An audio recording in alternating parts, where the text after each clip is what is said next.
That would be absolutely amazing, and I would really like to be able to change up that little base area, add things, maybe put things on the wall. You find a cool. Wait, are we live?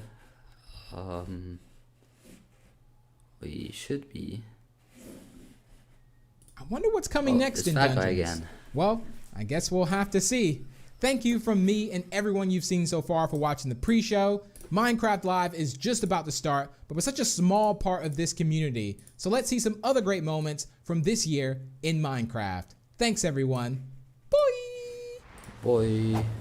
I earned this crown the last time. I get to wear it until I am dethroned, which means I can wear it the whole time until the end. There's a lot more rainbow because it is in honor of it being Pride Month. Was geht ab, Leute? Heute spielen wir German. Minecraft. あやば、もう完全にここにあるよ、本当に。 Chinese. もうズーム The もできる Minecraft し。 creeper killed So the I don't know if I German mentioned this guy. already, but I really want to use the real Minecraft hearts that come out from the pets when you give them a treat. So I just went What? into Feather Adventures and I made a green screen inside of the dog's house and for feathers as well. Creeper Update en donde van a agregar nuevos biomas, animales, mobs, guy.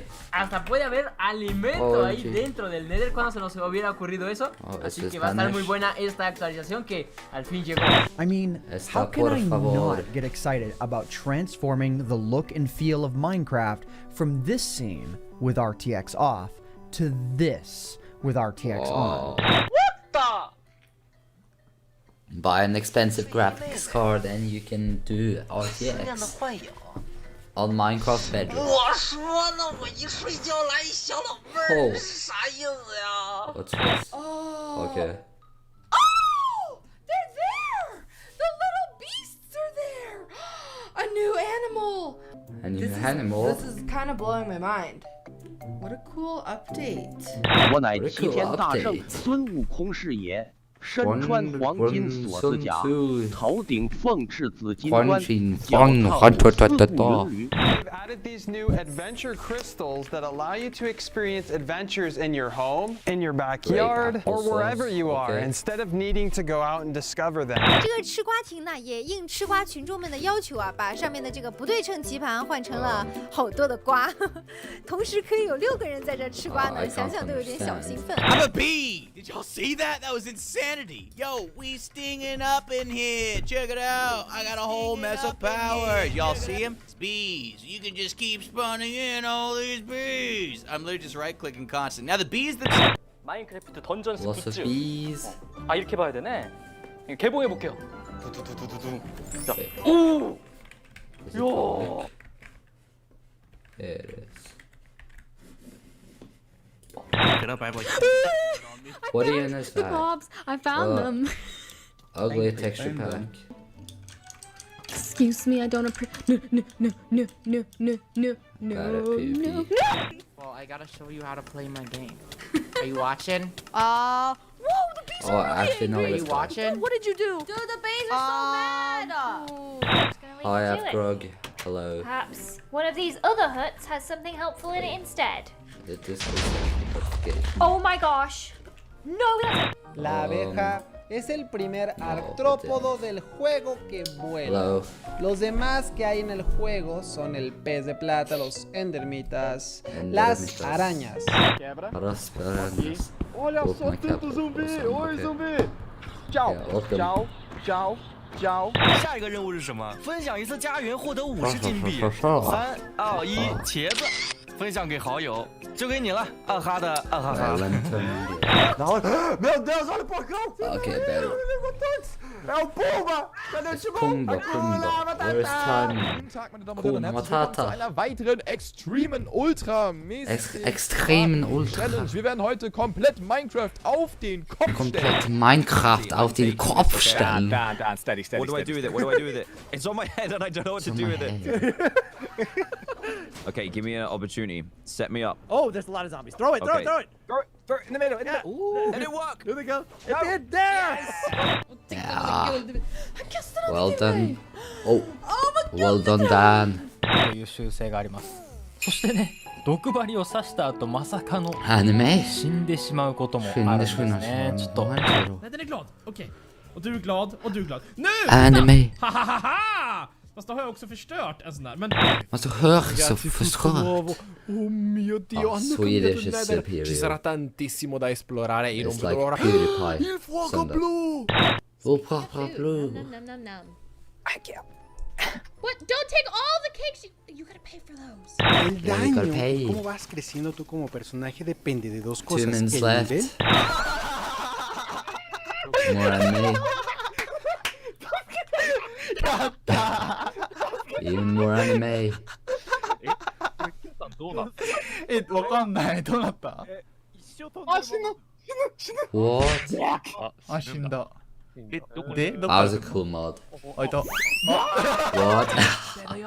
Look at Anime them. be Oh, like. they are so cute. And that, right there, ladies and gentlemen, is our first bee nest. Yeah. That I love seeing like the haze, the light beams.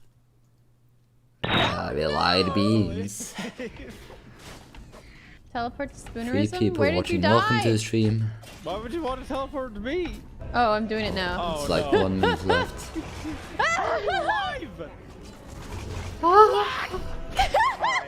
Hi, Marty said to him. Cause I want to swim. The waves come. This is. I hope this isn't copyrighted. Oh, it's starting. Is this it? Is this it? Keeping our health bar full. All cast and crew takes over daily temperature and health checks. Production menus are appropriate. Okay. Oh no.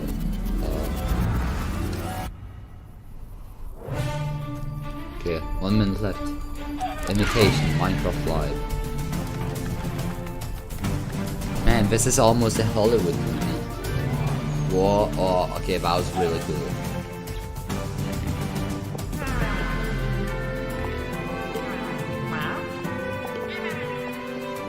Okay. What?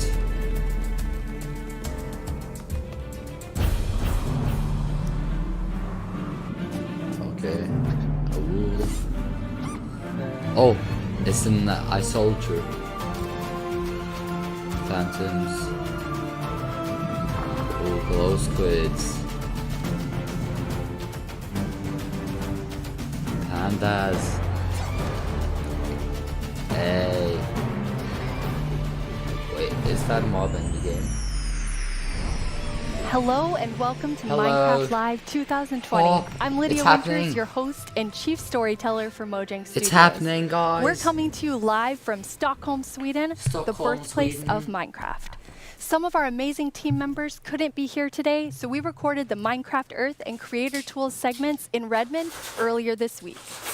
We are so thankful you're joining us. Okay. Before we get started, we want to acknowledge the number of challenges around the world right now, as well as the mental, physical, and emotional toll those challenges are taking on all of Yeah. us. Yeah. With that in mind, we want to give the opportunity today to take a breath, have fun, Yeah, have enjoy fun, the games guys. we love, and Have celebrate fun. all of you, our incredible Like British Minecraft people would community. say, fun. It won't all be easy. You'll have to decide which mob to vote into the game, Yeah, which, based it'll on be a votes in hard previous choice. years, will be super tough. You'll not only get to hear about what's coming to your favorite Minecraft games, you'll also hear directly from the development teams. We want you to leave today knowing about the exciting additions coming to Minecraft and Yeah. also why our team has made those decisions. Yeah. An insider's look at what's brewing at Mojang Studios. Today, we're kicking things off with the announcement of the we're gonna tell you right now. Yeah. Oh, this is getting exciting. Oh, hyped. Hi, Agnes and Brandon. Hi. Oh, it's Agnes and Brandon. Let's do this. So, okay, the next update is she has a Swedish accent. That so many of you, and well, so many of us as well, has been wanting for such a long time. She's totally Swedish. The Caves and Cliffs update. Yeah, Minecraft Caves and Cliffs. Yes, Caves and Cliffs. It's amazing to be able to tell everyone that. Seriously, like, I'm so excited about this. I mean, even before I joined Mojang, I was always thinking about, like, when is the cave update gonna come? And this is it, but it's also got the cliffs as well. It's got the mountains. Like, this is such a big update. I'm so excited. How are you feeling, Agnes?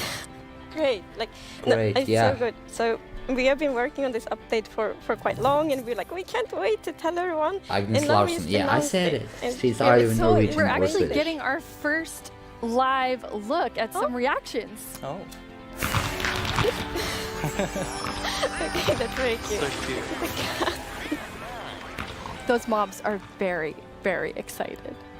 This year we asked some of our communities to submit questions that we'll answer across the show.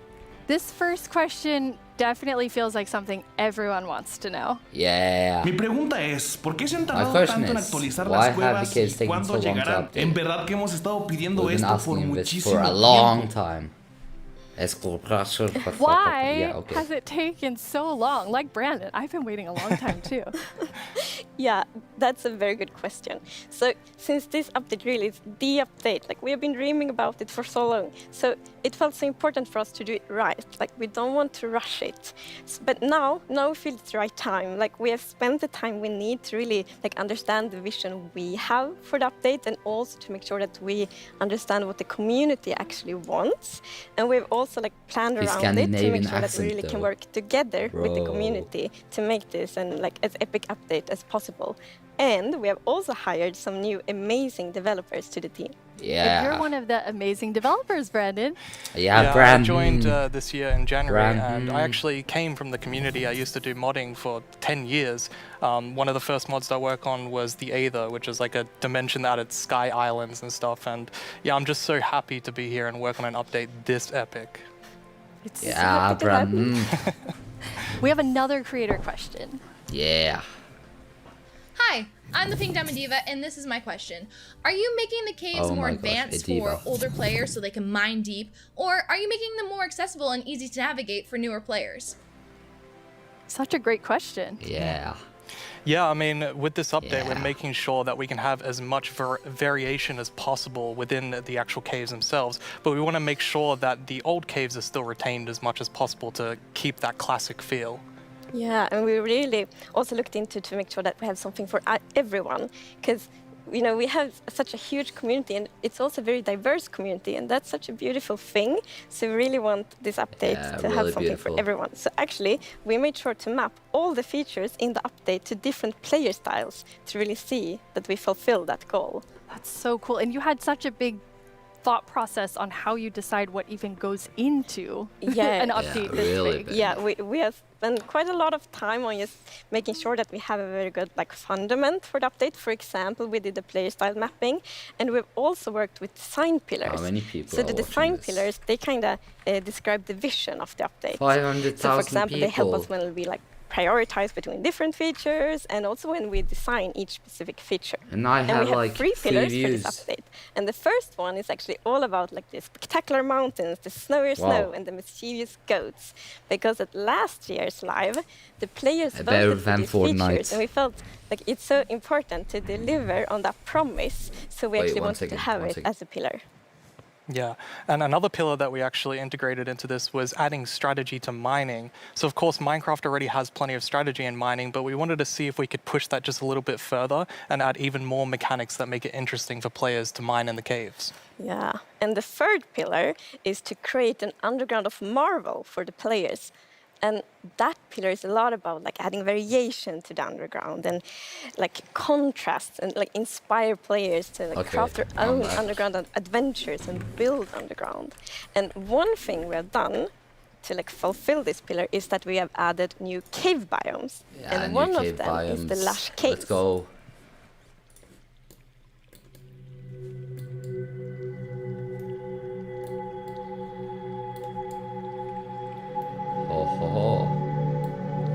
Wait, obviously. Oh, lush caves. What? That's so cool. Oh. Bro. Look, some new flower thing. What? Bro.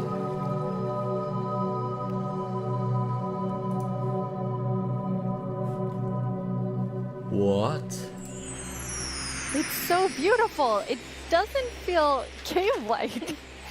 Yeah. Yeah, I mean, we wanted to make sure that, So, of course, in Minecraft, all the original caves, you know, they're pretty much the same. There's not much variation in terms of vegetation or different features inside of it. So for this, we wanted something which is a bit more like light and lush and actually has vegetation. And I mean, I think it looks amazing. It's gorgeous. What was the inspiration behind it? So we were thinking about, okay, so how should it feel when you are in a lush cave? And we wanted to be like, so you feel like very tiny inside like a big garden or big forest. So like when you look up, it's actually like vegetation above you, it's vegetation around you. And one source of inspiration we had is actually a Swedish painter called John Bauer. Because in his paintings, it's always, or often at least, like a tiny character, and then it's like huge forest, and you see like the bottom of the trees because the vegetation is like so big compared to the character. And you're adding so many new plants in the lush caves.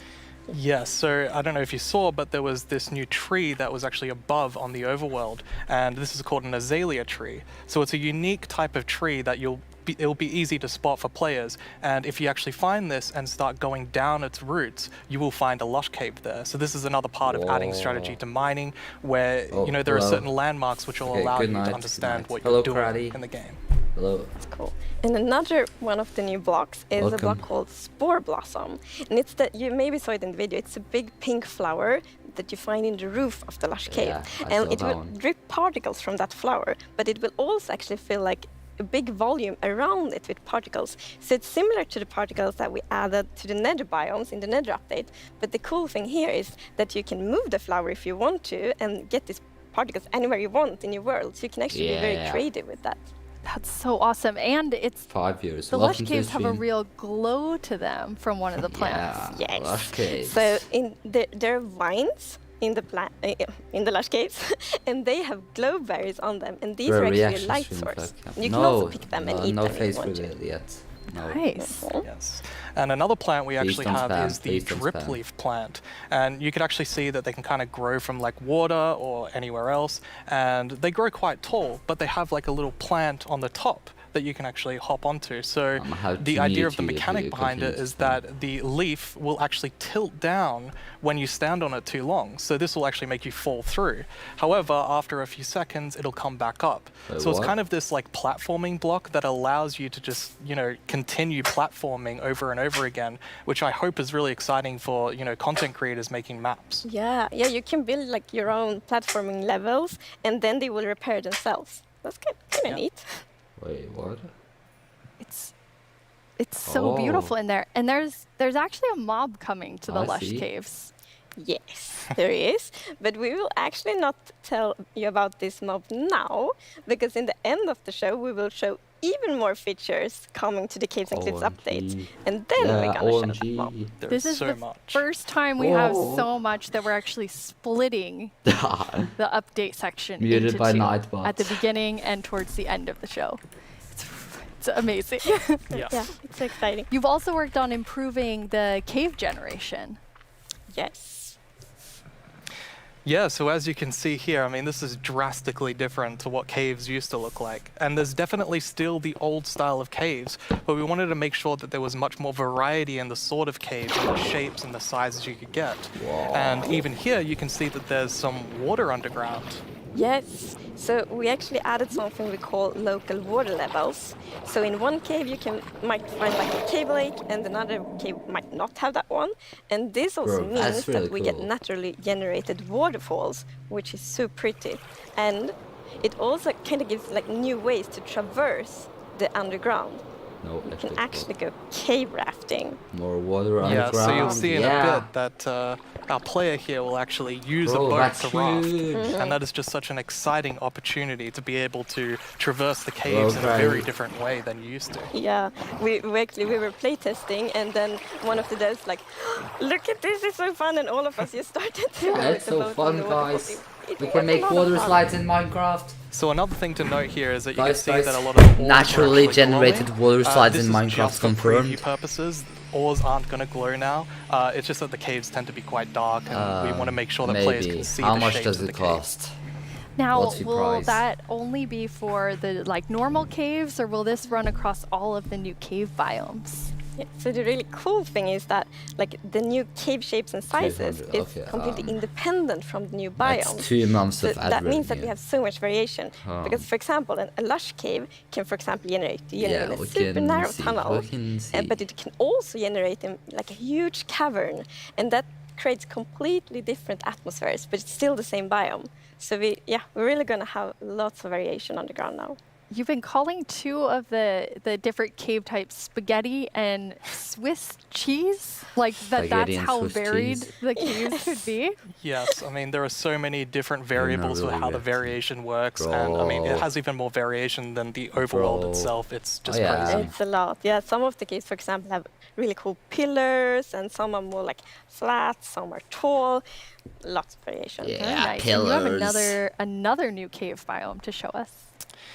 Yes, so we have the Dripstone Caves biome. Wait, what? And whenever I think about the idea of a cave update, the image of stalagmites and stalactites comes into my head. But adding these are pretty difficult. You know, it's a very unique shape that Minecraft isn't really accustomed to. But I think the way that the artist put it into Minecraft works quite well. And of course, there's some mechanics surrounding this. So you can see that someone destroyed the block up the top, and so the dripstone fell down. And also, unfortunately for this zombie here, if you fall on these dripstones, you will get hurt. Yeah. She's Swedish. There's another interesting mechanic in the dripstone caves. Yes, so maybe you saw in the video that, from the stalactites, you could see that it was dripping water. So actually, if you put a cauldron under a stalactite, it will fill up with water. So it's renewable water. And how do you remember which is stalactites and stalagmites? That's true. Well, that's a very good question. It has been very tricky to remember that, but I think I learned. So we actually, it's hold on tight to stalactite. I was going to say the wrong one. So stalactite proud is Swedish in the roof, girl. and stalagmite is on the floor. Perfect. Yeah. We've been practicing that, all of us. For a long time, even. And you have something really amazing in this update for the sort of redstone engineers out there. Yeah, wait, yes, so that guy, we've actually been thinking about this redstone block that lives in the deep dark, a new biome at the deepest depths of the world. We're not going to talk about this biome too much today, but we are going to show some of the blocks and maybe later a mob that comes from it. So if we look at the video, we can actually see that it's basically this growth, and this is called the skulk blocks. And one of the blocks is called the skulk sensor. This is the new redstone block. As you can see, when you place or destroy a block, or if you have footsteps, it'll actually detect the vibrations around and then emit a redstone signal. So this is going to be very interesting for redstone players. We even have a mechanic around it where you can actually use wool with wool occlusion to essentially prevent signals from being able to get into the skulk sensor. So let's take a look at that now.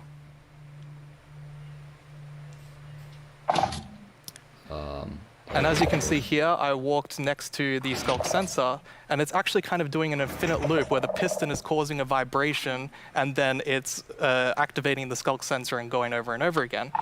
But here, I've actually put a wool block in between the piston, which prevents the signal from going to the skulk sensor.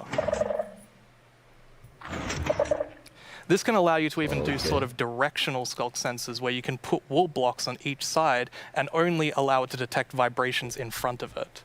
And vibrations can be so many different things. You know, it can be a snowball hit, it could be an arrow, it could be footsteps, it could be blocks, anything. So cool. You are spamming. And another thing we actually well, we had a bit of a happy accident with this because we realized that we get wireless redstone thanks to the Skulk sensor. Oh, what? So, and we didn't even plan to add it, but then when we Wi-Fi in Minecraft confirmed. We got wireless redstone, and that's so exciting. And what? Well, you can just build so many cool things with that. It's gonna be exciting to see what the community will build. Yeah, you're really looking for community feedback to make sure this like feels great for everyone. Yeah, absolutely. I think because this is such a unique mechanic, we really want to make sure that we get it right. And you know, we love the Redstone community, and we want to make sure that we do it right. So any feedback you have, any ideas, send it to us, and we will work with you to make this the best block that it can be. And now we said there's another mob coming later. But I think it's time for a new mob coming to the Caves and Cliffs update. It is. And this is a very scary mob. And it lives in the deepest of the underground, in the deep dark. And this is a very dark place. And the cool thing is that this mob is very well adapted to the environment. So it can't see anything. So it's the first blind mob in Minecraft. And that's very interesting because it gives such interesting mechanics. So instead, it will react to vibrations, just like the Skulk sensor block. So if you aren't very careful when you walk around in the deep dark, you might upset that mob. Yeah, with this mob, we really wanted to make sure that we kind of recaptured that feeling of the first night of Minecraft. And we can often forget that Minecraft can be a pretty scary game. So we wanted to make sure that we could kind of go back to that. I mean, caves can be scary. They're dark. She has a more Scandinavian... All I'm going to say is that when you go into the deep dark, I want to make sure that you're very quiet more Scandinavian English and watch closely for the warden. Okay. Wait, what's that? It's that. Coronavirus? What? That's creepy.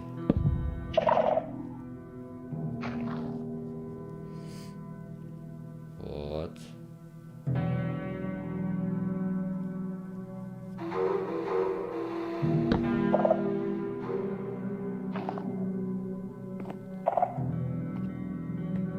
What's that?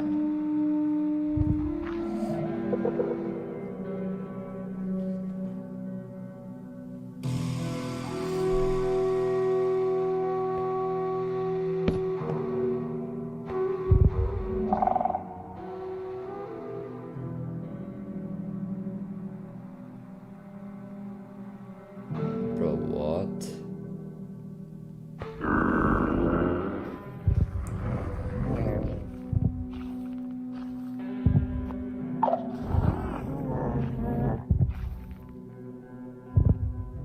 What is that? Help!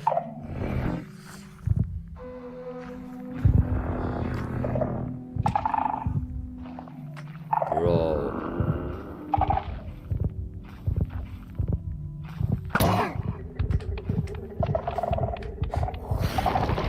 Minecraft developers really run out of ideas. Oh, it's fast. What? Kill it.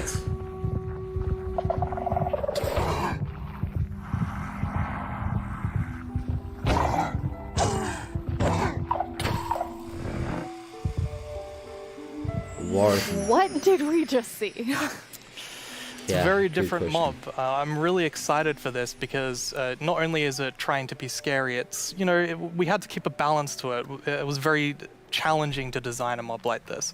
Another thing that's really important to note is in that video, I was wearing full netherite armor, so it's very powerful. You definitely want to watch that. Yeah.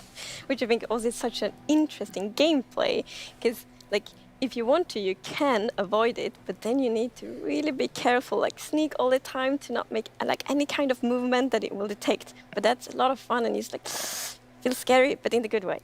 And you wanted to kind of take everyone back to that first night experience with the Warden. Absolutely. I mean, I had such an amazing experience when I first played Minecraft. It was terrifying listening to zombies underneath my house and in the caves, and hopefully we can bring that back to players, but 10 years later. Yeah. But that will be just amazing because you hear so many lovely first night stories. It's such a big thing, and I mean, I'm also very fond of my first night in Minecraft, so we hope to give that experience again. But you really balance sort of the look of it. It's like, it's almost cute, but also really, really terrifying. How did you decide? Yeah. We actually worked a lot on, how does scariness look in Minecraft? Because we wanted to be very scary, and we didn't want to take away from the scariness. But we felt, let's add some derpiness to it. So it's like a mix. So for example, we added the mouth. I love the mouth. And some actually reacted like, oh, it's so cute, which I think it's more scary, but I think we find like the perfect balance. Yeah, absolutely. It really has character. Yes, definitely. Well, you've been sitting up here. You just announced an update that everyone has been waiting for, and we actually have some tweets that have come in.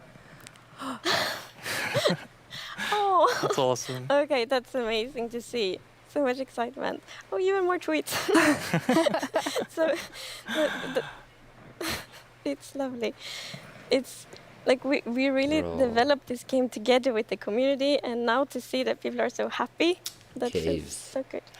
Yeah, honestly, it's such a privilege to work on a game like this and an update like this, it's and also Cliffs, right? we just love this game and we want to make the best update that we can for everyone. Yeah. Thank you so much, Agnes and Brandon. That was a lot of amazing new things. Don't forget that we have another segment full of even more cave updates later on in the show. Now let's head over to our Minecraft Live correspondent, Vubui. I hear he has a first look at something you all voted into the game last year. I actually didn't watch the last year's. Hello, Minecrafters of the world. I'm Vubui, and I'm here once again to help all of you at home to choose a mob that will go into Minecraft.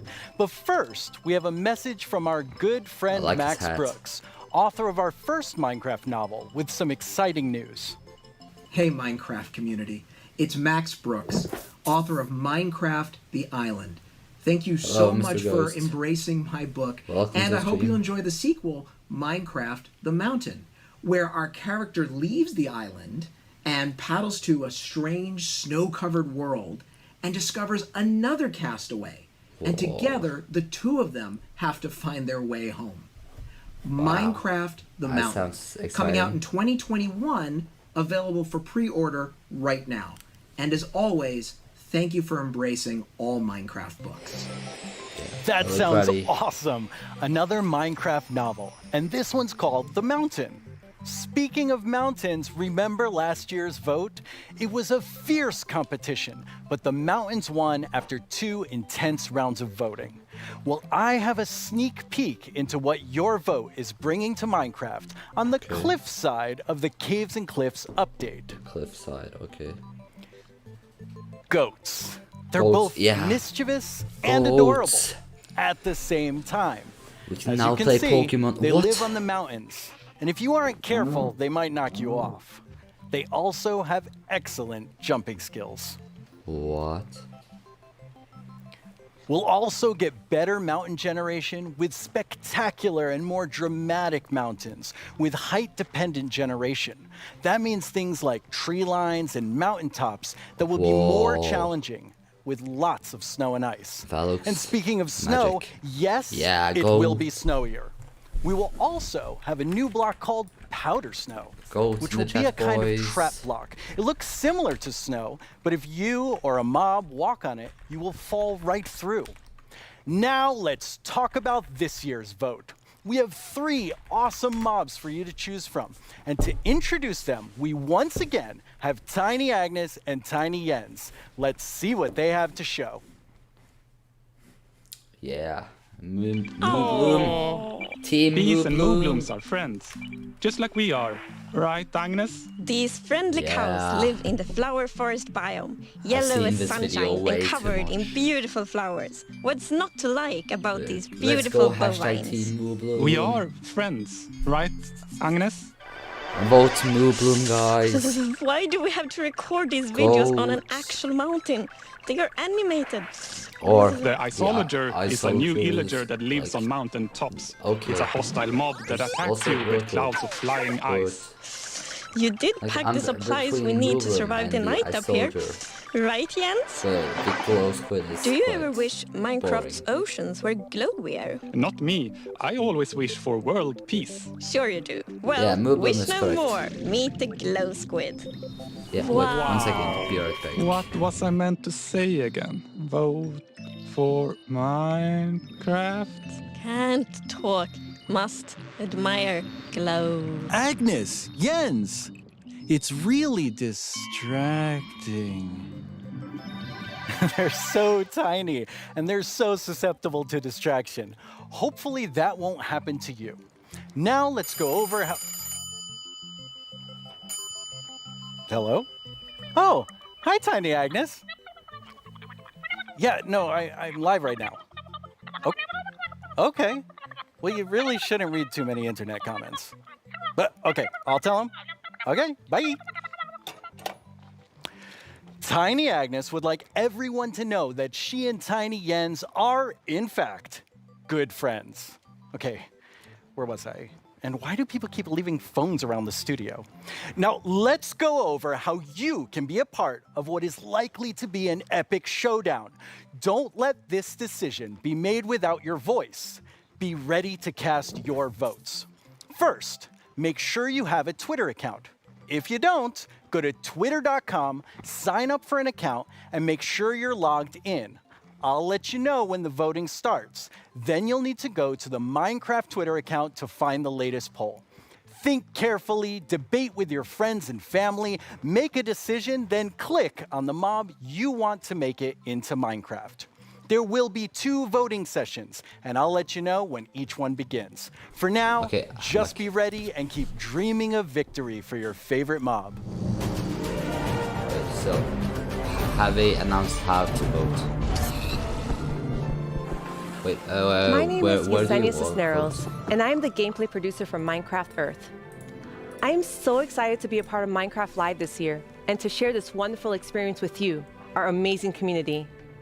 It's been so fun seeing what you've been doing with the game. I've seen lots of creation shared each week, and I wish I were that creative. Wait, I mean, where do you wow. vote? While everyone has been discovering new hobbies, I have been logging in each day to collect a new adventure crystal, which lets me play life-size adventures in augmented reality in various parts of my home. My dogs are very confused, to say the least. They're so susceptible to It distraction. seems like I'm not the only one who's been going on lots of adventures. We've had more than 5 million adventures played throughout early access. Holy Moobloom, that is amazing! I've also been completing season and daily challenges to collect mobs, even more adventure crystals, and exclusive character creator items that can also be used in Bedrock. Minecraft.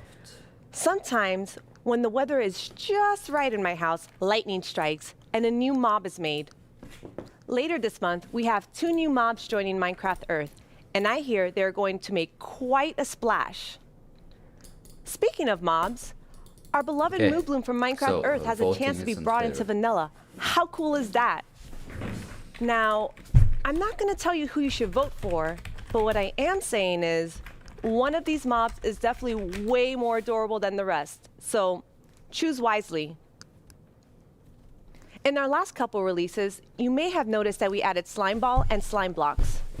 With that, I'm super excited to let you know that we are adding pistons and sticky pistons to Minecraft Earth. Same. Be on the lookout next week for a content update, and I can't wait to see the awesome creations you make with blocks, items, and now redstone contraptions. Our friends Mumbo Jumbo and Grian recently took a Minecraft Earth road trip and made their own awesome creations. Let's get a sneak peek at what they discovered.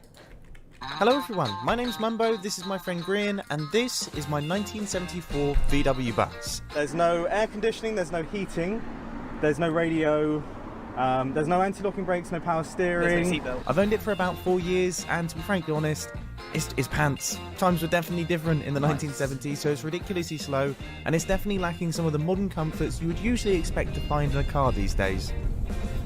We are embarking on a grand tour of England, going from the south coast up to Wales, and it's going to take us 3 whole days. I'll be honest, Graham, mate, would you class that as a grand tour? Well, yes, we have no radio, so it's going to feel a lot longer. But you see, this isn't a regular road trip in a rubbish old van, this is a Minecraft Earth road trip in a rubbish old van. With Minecraft Earth being a game you can play on the move, we thought we would travel to a bunch of different locations in the UK. Some of them are iconic, some of them just feel very Minecrafty, and some of them are barely linked to Minecraft at all, but we just really wanted to go to them, so we did. Oh, he took it out on the guy next to him. We also had a go at integrating Minecraft Earth with real life. Minecraft Earth Frisbee is a bit of a challenge. Dude. Sorry. Minecraft Earth Badminton can be quite dangerous to onlookers. Sorry, Josh. And real-life sand blocks are alarmingly difficult to construct. If I just film this angle, there we go, look, it's our sand block. All in all, though, the road trip was a huge success and we had a lot of fun. You can expect to see the full-length episodes appearing on our channels very, very soon. Wow, it looks like Mumbo Jumbo and Grian had quite the Minecraft Earth adventures. At Mojang Studios, we've also been making more original content than ever before on our Minecraft YouTube channel. Our goal is to create shows that give you inside knowledge directly from our team. We're even giving away all of our secrets in a new series called How We Make Minecraft, which honestly feels sort of risky. And guess what? We have lots more awesome Minecraft content on the way. Here's a look at what shows you'll find on our channel. Here's 10 things you didn't know about it. Yo to the yo-yo. My name is Jens, I'm here. Wait, no! Stop! How we make Minecraft. How can Steve punch cactus that music hurts so much. I know cactus has hurts so bad, but punching a tree probably hurts too. Everyone just starts panicking.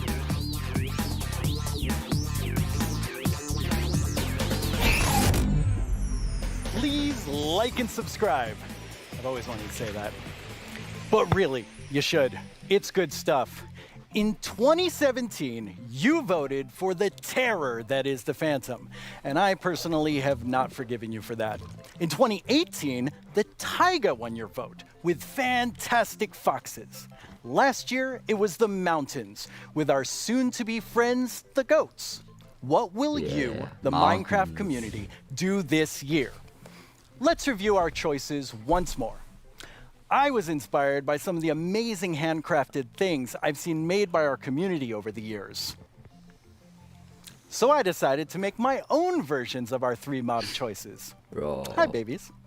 Well done, for illustrative boo-boo. purposes. I think I did a pretty great job. Took me 3 months each. Anyway, all the way from Minecraft Dungeons, we have the Iceologer. They make clouds of ice that smash down on whomever they are attacking. Not quite as chill as they look. From Minecraft Earth, we have the adorable Moobloom. I hear they may come with a new flower, the Buttercup, and I'm pretty sure they'll be best pals with bees.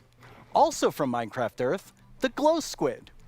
As the tiny trio will surely attest, they sure are distracting to look at. The first voting poll is now live on the Minecraft Twitter account. Make sure you're logged in, go to the poll right now, and click the mob you want to win. We'll check back in before we start the second and final poll.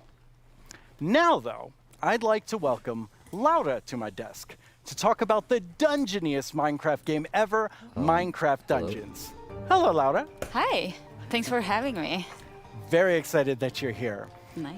So what do you do at Mojang Studios? I am a game designer, which means I am the one that gets to decide how difficult the bosses are.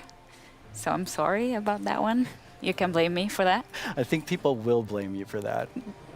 That's okay. While I have you here on the stage, which mob are you voting for? I think if I don't say I am voting for the Iceologer, my team will kill me. But it's an amazing mob. It brings a lot of fun to Dungeons, and I think it will bring a lot of fun to Minecraft as well. Okay. I figured you would say that, but I had to ask. So tell me about the launch of Dungeons this year. Oh wow, that was quite the ride. It was such a crazy launch. I don't think anybody in the team expected to ever release a game from home. So we were all sitting in this like massive Teams call and like sharing streams with each other and sharing videos and comments from players, and it was very good. It was fun in a different way. What would you say was your favorite thing from the release? I think it was how people came together to play the game. It was very fun to see parents like show their children dungeon crawlers and children show their parents Minecraft. I don't know, it was very nice to see everyone just sit together and play and enjoy. That sounds wonderful. Yes. Well, let's take a look at what the community has done with what's come out so far. Yeah. Cannot actually believe that we like got close to the end and it was like, nope. Well, time to be blown up by more creepers. Really they absolutely hate you, those creepers. Oh yeah, Tom, you're welcome to join actually. 待って結構減った最後殴りに行っていいお前オラ So the Village Merchant, a really cool merchant, simple, straightforward items, and definitely a nice addition to the game, a good replacement for the Wandering Trader. Now let's go check in with our friend the Blacksmith here. This is definitely something that I'm looking forward to because this is one of the coolest things that has possibly come to the game. Oh, tem que matar o maguinho. Ai, morri. Galera, me ajuda. Calma aí, eu vou te ressuscitar. Calma aí, eu vou dar cover aqui. Hold on. Que isso, Davizinho já tá me ressuscitando. Oh boy, oh boy. Alright, I see what's going on here. Väldigt bra! Hazmat-suit! Hör du? Vänta tills jag har min raket nu. Swedish Mafia. Swedish Mafia. Nu jäklar ska ni få spö. Stop killing the pandas, you monster! Stop killing the pandas! Oh, we have to save villagers. Our villagers right there. You are free, villager. We must find the caravan of other villagers. Ooh, I got invisibility potion. What is that? 와, 맵 엄청 많이 생겼네 이번에. 자, 클리프까지 깼고 늪지, 목장, 협곡, 레드스톤 광산. 여기 거의 끝판왕급 아니야? Holy smokes! Boom! You right? Yeah. I put my Dude, oh, look! There's a Dungeons pig. Looks quite nice. Kill the pig! Get the pig! Oh, looks like fun. Backwards, no! Oh God! That looks so fun. Yeah, it's so cool to see people have fun with the game. And it's fun to play and watch. Yes, I hope so at least. But this week, you also had another launch. Oh, this month it's been a crazy month. Like we haven't stopped doing things, I feel. We released first the Creeping Winter together with our new merchants and the new daily trials, which was awesome. I hope everyone loved it. We launched for xCloud, so now people can play on mobile, which is so fun. I really like that. And this week we just launched in China, so now we get to welcome our Chinese friends to the community, and I am super happy about that. That's really exciting. Well, now we have a question from the community for you. Right. ということで、私から質問です。マインクラフトダンジョンズをリリースされてから開発者が想定していなかったファンの反応やゲームの仕様などありましたでしょうか。またマインクラフトダンジョンズの今後について教えてください。今後どのようなコンテンツがリリースされるのでしょうか。ぜひ教えてください。よろしくお願いします。Okay, he kind of snuck two questions into that. Yes, but they were great questions, and thank you for sending them. Regarding the first question, I think we were very excited to see how fast people found the secret mushroom level. Like, I was very confused about it as well, because we had worked very hard on making it very secretive and having little snippets of things everywhere, but players are so smart. They found it so fast. So if you haven't played the mushroom level, go check it out, because it's very fun. And the second question? Right. So that's what we are here to talk about today. We're going to talk about our upcoming DLC that we prepared with our friends at Double 11, and that's called the Howling Peaks. So we're going to the mountains with dungeons as well. That's awesome. Yeah. Why don't we take a look at some live gameplay? Oh. Yeah, let's check it out. We are very lucky today that we have four members of the Dungeons team with us. Here's Mariana at the Nintendo Switch. Oh, we're so close to 2K Here's subs, Chris guys. at the PC. Here's David at the PlayStation 4. And at the Xbox One, we have Annika. So we get to show you here for the first time cross-play, which we're very excited about. So people can play together from everywhere. That's exciting. And yeah, that's our first look at the mountains biome coming to Dungeons. Already I see a goat right there. Oh yeah. Yeah, we were so happy. We asked the Minecraft team if we could bring goats to Dungeons, and they said yes. So we get to release them a bit first in Dungeons, so we're super excited about that. They're equally as mischievous. Yes. So I see a lot of wind coming out of these grates. Yes. Wind is a mechanic that we're going to explore a lot in the mountains missions. And the players will be both challenged by it and will be able to use it. So the wind will push the player, so you need to be a bit careful, but at the same time you'll be able to use it to solve puzzles, push items, and open doors and stuff like that. So yeah. That's awesome. What is this we're looking at? Right, so yeah, our mountains biomes are so tall that the player will need to find new ways to traverse the levels. So that's a mountain lift, and there's gonna be full of like these little contraptions all around. That seems like a really fun new mechanic. Yes. Yeah, the goats are all around, and you need to be careful with them. Yeah, I saw them attack. Yes, they're really gonna push you out of the edge if you're not too careful. So leave the goats alone. Yes, leave the goats alone. That's very important. And as you'll see in a bit, the iceologers that you can find in this mission and in all the mountains missions are very ready for the weather. So they are wearing their little cozy clothes, and they're wind resistant, which means that while the player will be challenged by the wind, the iceologers won't. Oh, what are these? These are new mobs called the wind callers, and that's a Ravager coming for the first time to Minecraft Dungeons. That's another Minecraft mob that we get to welcome. They're quite sturdy. What do the wind callers do? Right, the wind callers spawn a draft of wind right under the player, and they push the player up. So the player gets fall damage. Okay. It's very important to deal with them quick or run away, because they're gonna be painful to combat otherwise. Well, they're doing a pretty good job against these wind callers. Yes, our adventurers are strong. Okay, 3 Ravagers. Yeah, that's gonna be an interesting one. But so far, I can see that all the consoles are working very neatly together. We're super happy about that. It's been progressing very nicely, and we hope everyone can soon play together. Oh, that was an iceologer. I wanted to say, like, that's my favorite mob, but you know, it went too fast. But it didn't stay around too long. Yes. All right, we're leading up to this big Ravager battle. Yes.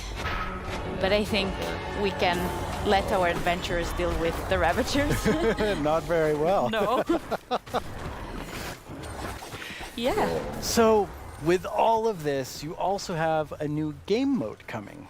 Yeah, the game mode is coming very, very soon, and it's going to be for all the players for free, and that's called Apocalypse Plus, which means that we're making the game just, you know, harder a bit at a time.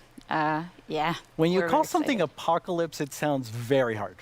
Yeah, and Apocalypse Plus means that it gets even harder. So hopefully players get to find new challenges, and we found different ways to tweak the balance so the challenge is different every time. But, okay, that's a lot of stuff. You're working on even more new things for Dungeons. We're working on a ton of stuff. I feel we've been so busy. It's crazy. But yeah, we have today little video with a lot of work in progress. Work in progress, though. Very work in progress. But yeah, I think we should look at the video. Wait, that's my line. I'm sorry.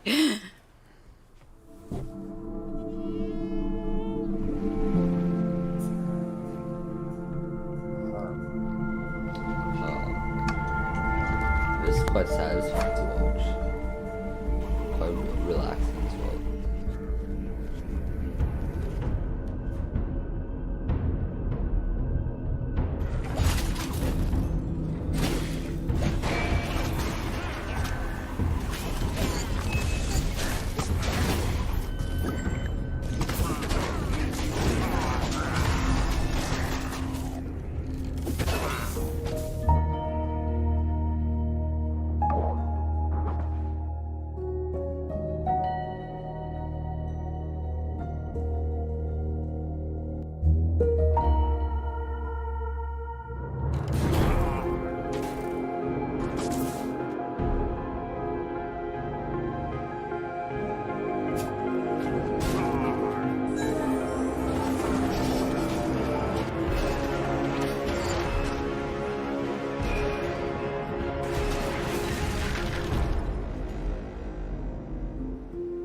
One of my favorite things we do at Mojang Studios is Minecraft Education Edition. Students around the world are able to learn in exciting and interactive ways using the game as a learning-based platform. Students and teachers in 115 countries around the world are able to collaborate, learn, and share together. Minecraft has always been a way to connect people, and we've seen that now more than ever with Minecraft Education Edition being used in remote learning. When you're in the game, you don't have to feel so far away from your classmates. From creating graduation ceremonies in Japan, to creating first day orientations for American universities, to teachers doing virtual meetups, we've seen students and teachers using the game in incredible ways. Today, we're launching our first ever Minecraft Education Edition Global Challenge for students around the world to build a better world with us. Over the past few months, we've seen wildlife roam through cities while humans stayed inside. Without cruise ships and ferries around, dolphins visited the port of Cagliari in Sardinia, Italy, and wild boar roamed the streets of Barcelona. But what if animals could share space with humans all the time?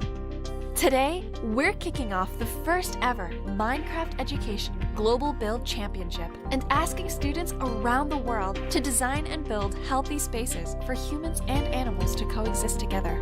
What will you build? Hey, I'm Ayana. I'm a developer in the Minecraft team. If I were to participate in the Global Build Challenge, I'd build a series of underwater tubes so we could transport things without disturbing the aquatic life.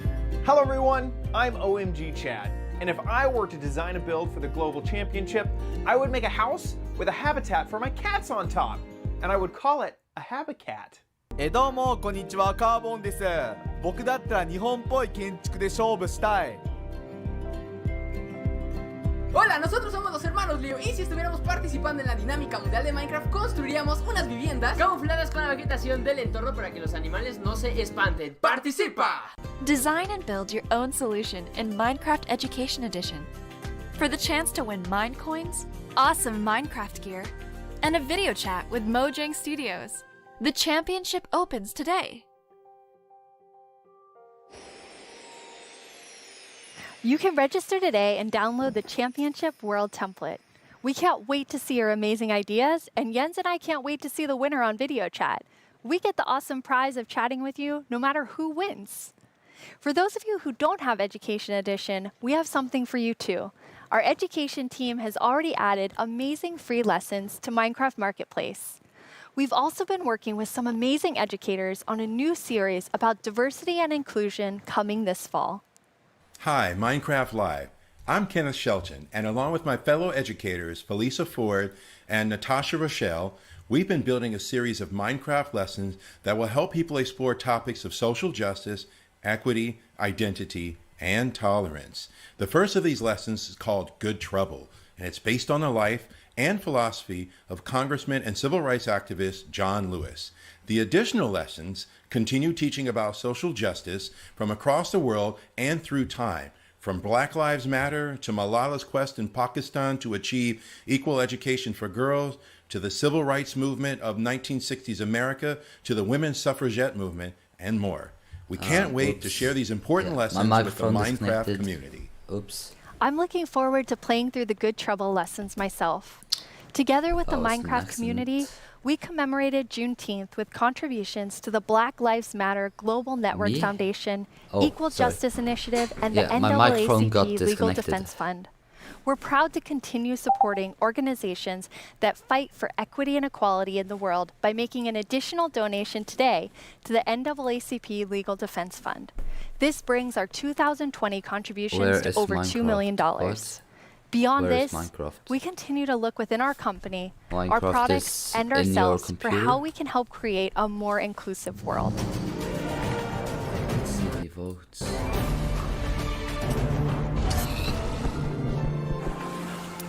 Now it's time for a brand new segment of our show. You may have missed our next guest during the Minecraft update segment, but not to worry. You're about to get some dedicated time with the one and only Jeb. Hello. Hello. Thank you very much. It was very different not having you in the Minecraft update section. Yes, yes, It's a little bit different this year since we always want the ones that are actually working on the features of the games to be the ones to get to talk about them, because we feel that it gets more genuine in that way. No problem. So what are you working on then? Yeah, that's a good question. No, of course, I still spend a lot of time with Vanilla and Agnes and the team, but I now work with all our products, all our games, and like the board games, and try to support our developers and designers to capture the Minecraft feeling and make them fit together. But honestly, everyone is so talented, so it's actually quite an easy job. But to help everyone, both in Stockholm and in Redmond, I wrote a book, a Minecraft game design book. Are you trying to sell that to everyone in the audience watching? No, this is only for Mojang Studios employees. It contains a lot of secrets. But it was helpful when the team grew to kind of explain my thoughts and ideas about Minecraft. And for Vanilla particular, there are some guiding principles that are going to help us continue updating the game for many years to come. But you did decide to share some today, so people can kind of see what's in the Jeb game design book. Absolutely. So one of these guiding principles is, it maybe sounds obvious, but that is it's always one block at a time. You place one block, you remove one block, you pull one lever, and you trigger one TNT, and of course that causes a big explosion. But at the core, the interaction is always one block at a time. And it's not only important for the way you play the game, but it's also if you're playing together with someone, let's say you're building a house or something, then I will be able to observe what you're doing and quickly understand where you're going, and then I can help you, and every block counts. If you would just copy paste or make templates and such, then it would be a little bit harder to collaborate. And also Minecraft is a lot about the journey to create your massive castle or whatever. But so it's important to we retain that feeling. And you have another principle, but it applies pretty directly to a community question that we have. 你会加入更多天气或者自然灾害到我的世界中吗？像是暴风雪或者是大雾天气。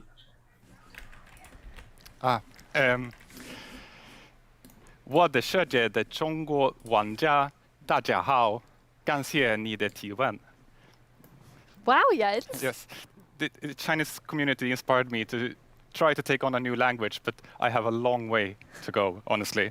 But about the question, if we're going to add things like natural disasters, that kind of contradicts one of our other guiding principles, that bad things happen, but they're technically the player's fault. Okay, they're the player's fault. Yes, in the sense that it was either caused by a player, like a griefer or summoning the wither, or a player was nearby, such as when a creeper explodes. So whenever something bad happens, we want to make sure that the players are either actively taking part of that or have a way to prevent it from happening. And an earthquake or a tornado would obviously destroy something that you've spent hours building. But there's definitely a few I can think of that maybe fall outside of this principle. There are still a few cases, like Endermen can grab a block and maybe wreck up some redstone, or you can have an unlucky wolf running into your sheep garden. But there's also, the worst thing is of course lightning strikes that can set your whole house on fire. But I'm hoping that Agnes and the team may have a plan for that. Exciting. So what's the last feature you were active in developing? Yes, the last feature I did was the netherite feature. And I thought that was a very important part of the nether update and wanted to help where I can. But I don't want to. Since I'm working with so many different projects now, I don't want to do something halfway and then kind of leave it to the team to fix my bugs. So I try to be a little bit hands off. But recently, I've of course also been working a little bit on making combat test snapshots. That leads us to another community question. Hey, I'm Dan TDM, and I would love to know what kind of combat mechanic changes are being made to Minecraft Java Edition. Yes, and that's an excellent question. we currently have a problem that on the 2 different editions of the game there are different combat mechanics or combat systems, and that's bad both for us as designers that have to take both systems into account, but also bad for the community that wants to have the same experience. So the main objective is to reach parity. But I still want to make sure that we make a system that is kind of fits with the building and that doesn't distract too much from building, but still gives us this depth that allows us to design interesting behaviors. Also, I want to make sure that it works both good in both player versus environment. That means adventuring and players versus player. And I want to make sure that it feels good playing both with mouse and keyboard. And when you're on a controller, you don't get tired by frequently pressing the trigger. And we also want to improve touch, like the touch experience. So it's a lot to do. But you said you weren't working on feature development. But yeah, it's you true. are working on combat? Yes, I mean, of course, it's a little bit hard to keep your hand out of the feature cookie jar. But in this case, I also felt that this was an area where I could help the team, so they could focus on doing the content updates. But at some point in the future, I will, of course, dump this on the team. Okay, so exactly what you said you don't want to do. Yes, and they will have to carry it over the finish line. No, nice. I don't. Now, speaking of combat, we just had a really cool announcement about Alex and Steve coming to Super Smash Brothers. Yes, and that is so amazing. And just like I said, like my job gets easier because everyone's so talented. And just in this case, Sakurai-san and his team they really understand Minecraft and have made an absolutely amazing Super Smash Brothers fighter. And Sakurai has also made a really amazing video for all of us in the community. Fee voting is over. マインクラフトライブをご覧の皆さん、こんにちは。大乱闘スマッシュブラザーズディレクター空の桜井正宏です。スマブラにマインクラフトのダウンロードコンテンツが導入されます。スティーブやアレックスが参戦することが決定し、マインクラフトライブ前に特別放送をお届けしたのですが、見ていただけたでしょうか。もしまだの方はぜひご覧ください。スマブラであることを忘れるぐらい、マインクラフトのスピンオフとしても相当にすごい踏み込んだ表現を行っています。発売までもう少しだけお時間いただきます。スティーブがマリオと戦う。アレックスがピカチュウと戦う。ゾンビやエンダーマンをアクションゲームで操作できる。リンクやカービィやソニックやロックマンやクラウドやリュウなど有名キャラクターとの共演が楽しめます。そして私もマインクラフトファンの一人です。マインクラフトライブでの発表を楽しみにしています。それでは。That was a really big secret to keep. Yes, and it was a really hard secret to keep even in the studio because it was super secret. But it has been so much fun to work on. Yeah, it's amazing to see the community reaction. Yes. Okay, so we're gonna switch gears here. You have a sort of famous saying within the office, which is the world would be a better place if everyone played Minecraft. Yeah. And why do you think that? Yeah, I suppose the quote has kind of gotten a life of its own. It definitely has. But yes, I think Minecraft unleashes Yeah, I want people's Moonbloom creativity as and well, helps them Don't Dream collaborate, but also had to teaches them sabotage things like geometry, languages, and maths. So yes, I do think that the world would be a better place if everyone played Minecraft. But I know that you also are very engaged in building a better world. You're interviewing me now, Jens. Thanks. I mean, I think it's. Yeah. I feel so privileged to work on Minecraft because of all the Dream, you suck. people do with it, from education You only have mission, much and subs. something I'm extremely passionate about is Block by Block, which is our partnership with UN Habitat, and it's really helping people reimagine their public space and then have it built.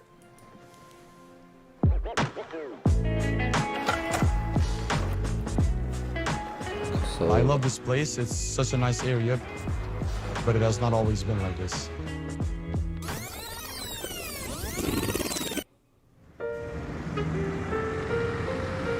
Well, before, the area felt very cold and unsafe. Basically, it was just an abandoned place.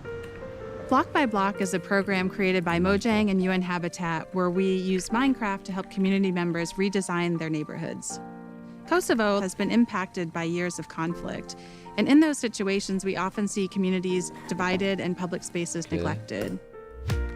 It was a really cool project because even the little kids like me could help out with make the city a better place. They got to use Minecraft to sketch and try different solutions about how the space could be improved. It was very fun because you felt like Global Build to Championship. be able to help the city while students just playing. After that, the ideas were presented to local architects and city planners, and later that year, construction started.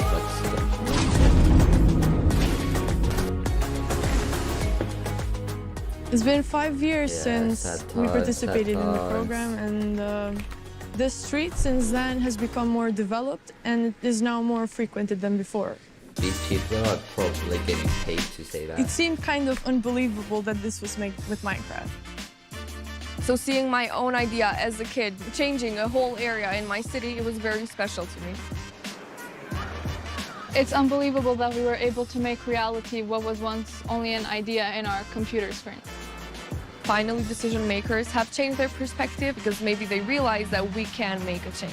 In a democracy, you want the people who live in that community to be asked about what's going to happen in that community. So this is a perfect example.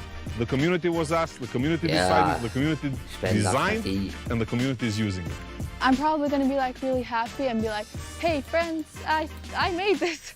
I walk here almost every day, and every time I see it and I see a lot of people spending time here, it's a very gratifying feeling. I just hope it will become real as soon as possible. So the reaction of the community was great, and to me it was a great feeling which I'll never forget. I came up with a skate park idea and some trees surrounding the park. It is possible to change the world and make your dreams come true.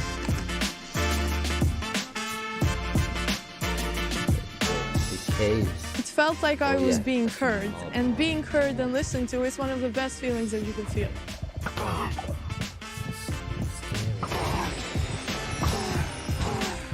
I actually was able to go to Kosovo at the start of that project, and it's just amazing to see the transformation using Minecraft. Yeah, it's amazing. Jens, you must have seen a lot of amazing things because you're about to hit your 10-year anniversary at Mojang Studios in like 2 or 3 months. Yes, it's true. Yeah, it has been an amazing journey these 10 years, and I have had so much fun working on Minecraft.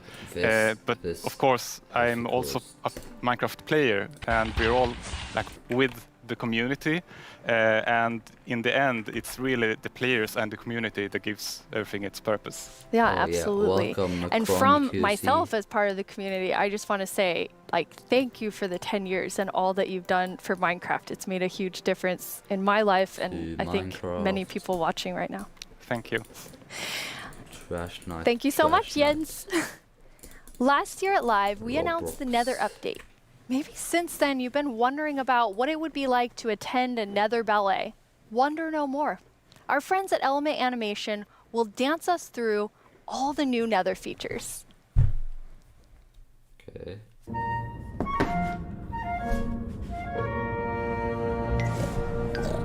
Okay, finally something more Minecraft related. Oh.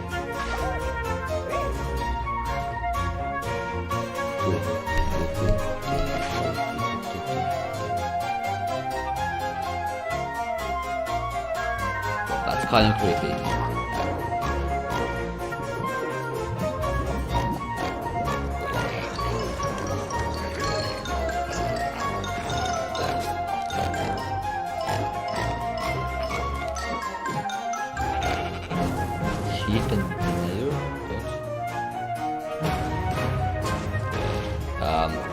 This is really good.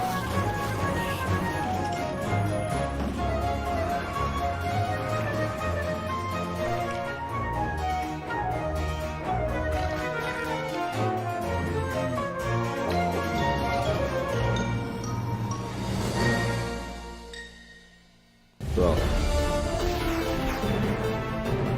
Yeah. And using magmas as the slime. results of the first round of voting are in. The round which determined which mob streams would be dashed, with no hope of making it into the final round. And it was intense. But sadly, let's all say a fond farewell to the poor Moobloom.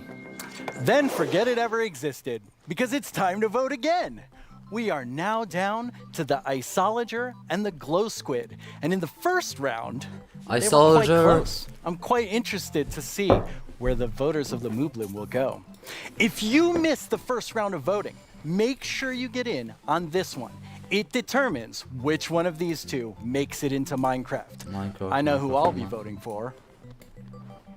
The final voting poll is live now. We can't let This is your Dream win. chance to have a say in what goes into Minecraft. We cannot so let don't Dream leave win, yourself guys. out. Log into Twitter and go vote. Okay. Refresh. Okay, that's good. Okay.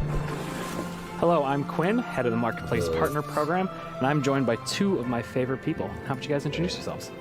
Hi, I'm Fanny. I'm a developer on the Creator Systems team, and what we do is create tools for our creator community. And some of them are very visible, and we're going to talk about them later. Some others are more behind the scenes, and that help our creators make content that is more efficient and reliable, like the scheduled command that is coming out soon. I'm Jason. I'm a developer in the engine team, and we've been responsible for a lot of the modding type capabilities that have come to Bedrock over the last couple of years. That's super cool. So your teams help make creator tools for all of our incredible marketplace partners all around the world to help make content for you. Oh man, that's creepy. Hi, I'm Tian from Everboon Games, and we are 38 people working here in England. Oh, it hasn't started yet. Come on, voting. Hi, Minecraft Live. This is Lizcraft, and we hope you like our stuff on the marketplace.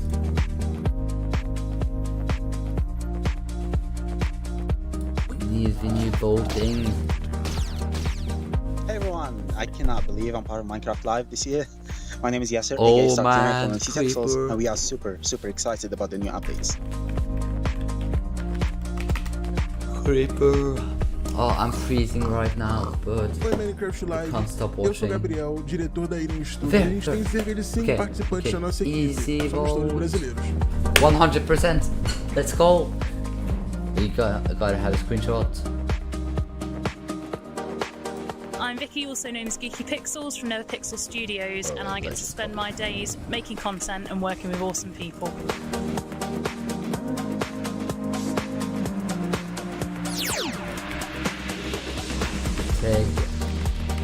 Take out three. Everyone from Minecraft, and we are 20 people working here in Israel. Shalom.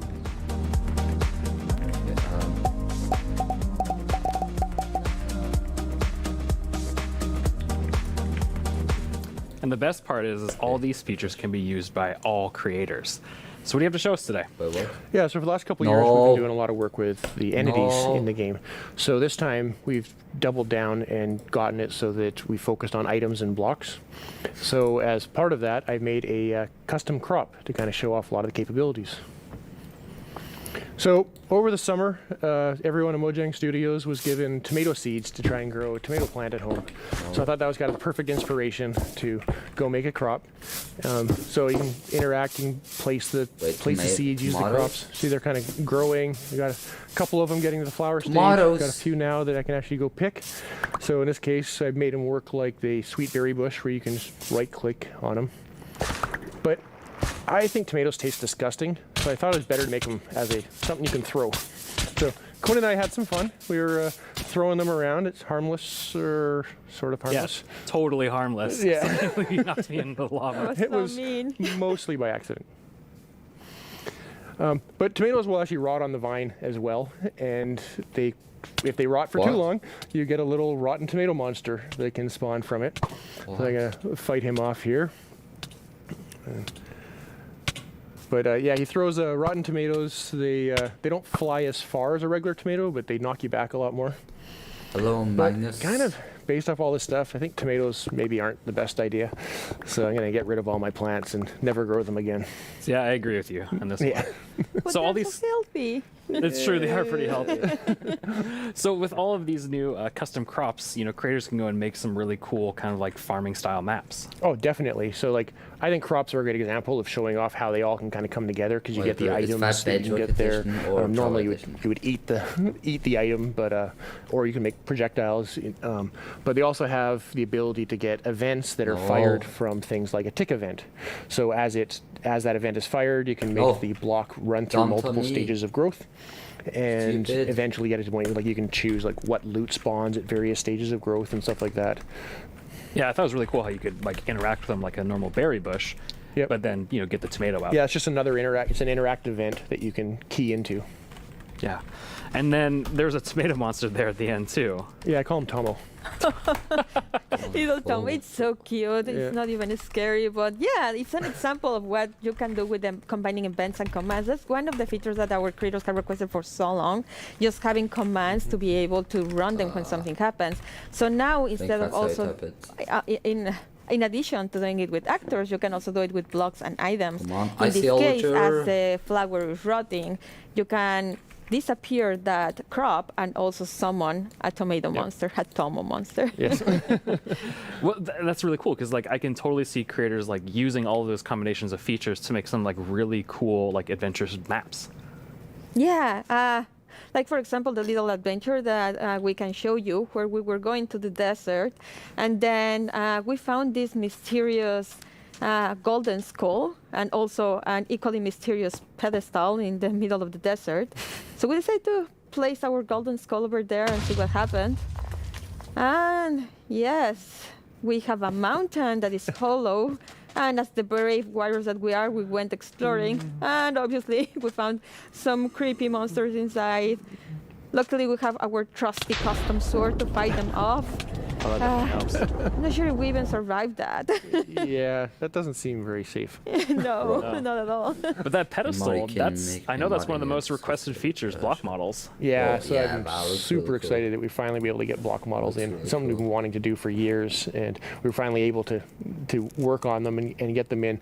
So we got it working with using the same formats that we've been using for the entities, so the same tools that people have been using to build custom mobs, they can use to build the blocks with. Oh, that's cool. So you don't even have to like learn a new skill. You can just continue. It's almost identical. That's awesome. And then I noticed on the hotbar with the golden skull, there was like a little red triangle. What was that? Yes, it's a new feature that we're calling item lock. I don't know if you found yourself sometimes just going through some content and you have this special item and then you die and you lose it, or maybe you drop it accidentally. Now we've made it so that creators can actually lock something on your inventory, so that when you die or you press Q, it won't go away. That way you don't lose your mysterious golden skull to unlock the next stage. So nice. I was gonna say that makes it super easy, because I've definitely been in an adventure map and I lost the key on accident, and then I had to go and try and fix that. Yeah. And then when you place the skull, there was a lot going on in the background. Like there's three features to talk about right there. The first one is like we wanted to give more power to creators with cameras. And this one is just a small one where we just shake the screen. I don't know if you noticed that one. And then you can help players convey something like there's an earthquake going on, or maybe something is about to fall over you. So you can do that with this new tool. Or dinosaurs. Or dinosaurs. Get a dinosaur steps. Yes. The second one that we noticed there is structures. You can now place them using commands, whereas before you had to be using a structure block, which is more complicated and time-consuming. Now you can do it much more easily. And as part of those commands, you can now animate the structure placement. For those that know this, like the mountain was opening, and that was just a structure animating. We provide a couple of effects. One is just like a 3D printing animation, and the other one is layer by layer. And yeah, you can combine them to just achieve very cool effects. Yeah, I can see like creators, using those to add just another level of polish to their world. Exactly. Absolutely. And then I recognize those scorpions. Yeah, well, the desert theme, it felt appropriate to bring them back. They've always been one of my personal favorite custom mobs that I've ever built. Yeah, but after watching that video for so long, I ended up having a nightmare about having to rescue my mom from Really? some like aliens riding scorpions. It was creepy. I'm sorry, that was not the intention. It was creepy and funny. Yeah. Well, speaking of aliens, I know our team put together a really cool sci-fi parkour map that, they made you run through, Jason. Yeah, I'm pretty sure they knew this when they asked me to run through it, but I'm pretty awful at parkour. So it took a few tries to get a clean run through. But at the beginning here, it's a pretty typical sort of parkour map of running and jumping, but we definitely have some twists up ahead. And here's kind of the first one of, even I know I can't make that jump. So let's see what's in the chest. And we got a Sliminator. So I'm pretty sure you know what to do here. What? So now, hopefully, I will jump and be able to clear this gap. And please, yes. Make it up. So get teleported to the next section, kind of make it along, and see what next obstacle we have. So now I know the chests have useful things in them. So we got a Blockinator. And we'll throw that across and get a little platform. Now I can make this jump. Even I can make that jump. And we got the hot dog, or the cyber dog, and float up. But it poisoned me, so I needed to use the antidote to rescue me there. Make it across and... Bro, that's so cool. Get through here. Now we got a wall in the way. So let's see what tool we have to get through the wall. Yeah, I can, after all. And insta presto, and get through here. Keep going along. So that's nice. And this should be our last obstacle here. But I can see the teleport pad, but I can't quite get to it. But that shaft up above looks promising, along with the ladder. So let's go up, see what gets here. Fall down. And block breaks. I can get to the teleporter. And Fanny's already there. You made it. Good job. Yeah, finally. You only died 86 times. Wow, that's super 86 cool. times. I love just the aesthetic of that too as well, like all the art and things. So those teleport blocks, those seem like a really cool way to add like another level of immersion to the worlds you're creating. Yeah, with data-driven items and blocks, we get so many new events that you can add on. Like for example, in the case of the teleporters, you can step on it and then an event will trigger and you can react in so many ways.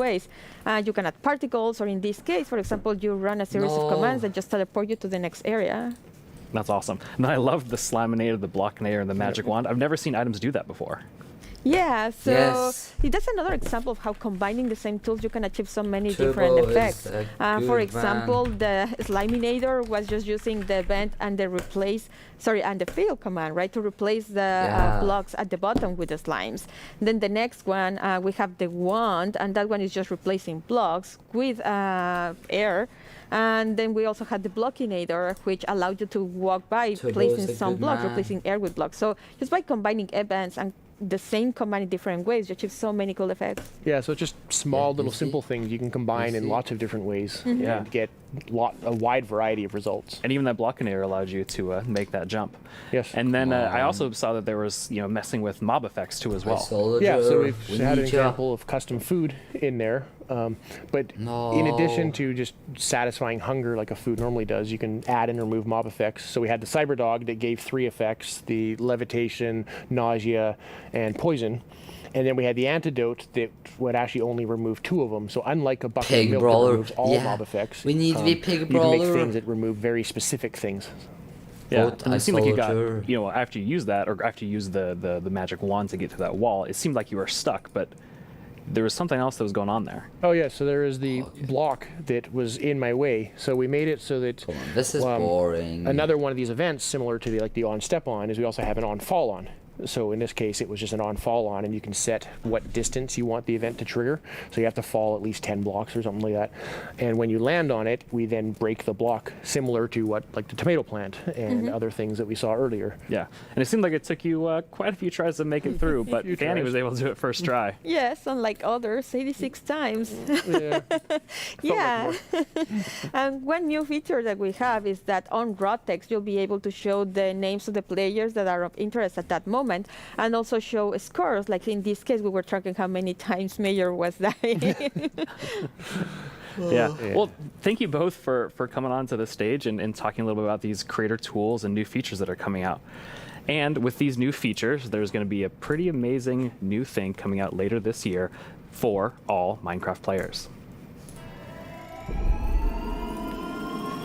Remember, GDL will not be held responsible in the event of a likely death.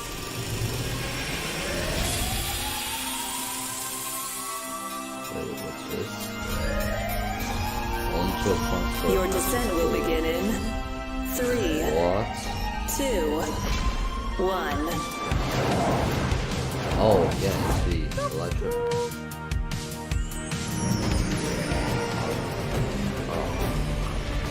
But, oh, more cave update. More cave update. We know you've waited a long time for this update, and if you thought the first set of features for the caves were awesome, it's time for even more awesomeness. Wait. Agnes and Nir from the Vanilla Minecraft gameplay team are here to tell us what else is coming to the Caves and the Cliffs update. Hello, welcome. Hello. Hey. How does it feel? It's so amazing. It's so awesome to finally be able to share that with everyone. Yes, it feels great, and we have really a bit of tweets during the break, and we have some more tweets. We have more tweets. Yes. Wireless redstone. Oh yeah. Course. Yes. There will be so many cool things you can build with that, and the warden. It's amazing to see all the excitement. It's so cool. Okay.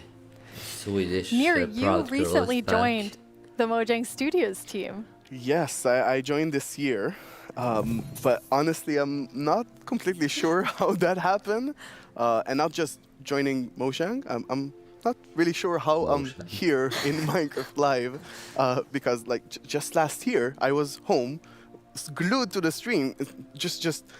I had to know what the next thing is coming to Minecraft, and today it's not only that I get to share that, I got to work on some of those things, so it's fairly incredible. Wow. But yeah, I've been developing games for a few years now, and more recently I've actually worked with this non-profit organization called Games for Peace, which is an amazing organization which basically uses games to promote peace. Like he takes kids from areas of conflict all around the world and sits them down to play Minecraft. And sometimes it's kids that don't even share a language, so they can't talk. So Minecraft is the language they share. Minecraft is what helps them connect and get to know each other and creates friendships. Right? It was amazing being part of that. It's so cool. I mean, sometimes I feel like, oh, I know all the amazing things that are happening with Minecraft, and then you described that to Agnes and I, and we both were like, we've never heard that, and it's so cool. It's beautiful. Amazing. Absolutely beautiful. So in this update, you've been really looking at like filling out the caves even more. Yes, so there are even more things to show.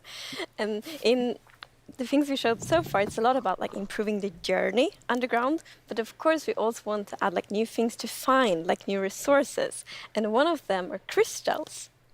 Crystals?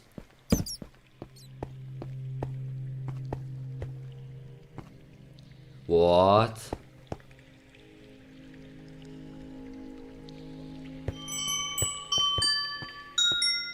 Look at these sound effects. Bro, what?